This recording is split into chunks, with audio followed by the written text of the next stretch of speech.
Mambo mengine rahisi. Umewahi siku kupanga kufunga afu asubuhi ndo wanapika pilau? Asanteni Yaani umepanga kabisa kwamba wiki hii nafunga kwa maombi. Ukiamka asubuhi unakuta mama yako supu inachemka, anatengeneza chapati. Yuko pale anasema, "Wewe Peter, utakula chapati ngapi? Ongeza maji kwenye hiyo supu." Wakati wamesema sikio ndo nataka uanze kufaneje? Utakuta mazungumzo yanaanza kichwani. Sasa ngoja tupige hii supu kesho.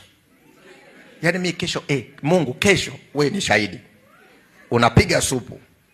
Kesho uliopanga ile asubuhi umejikaza kweli, staki. Mchana unasikia vitunguu vinakaangwa saumu.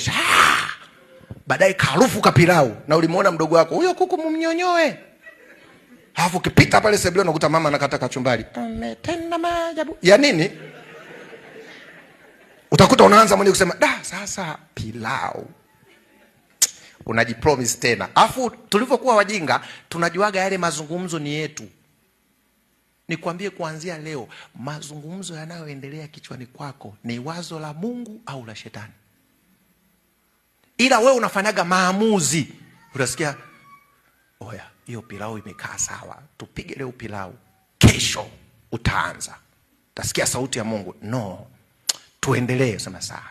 Hapa nachagua ipi? Okay, ngoja tupige pilau leo." Maanake umejifungamanisha na nani?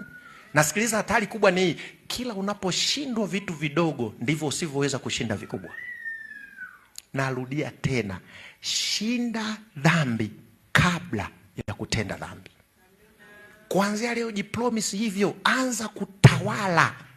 Anza kutawala hisia, mwili, akili, macho, pua, mdomo.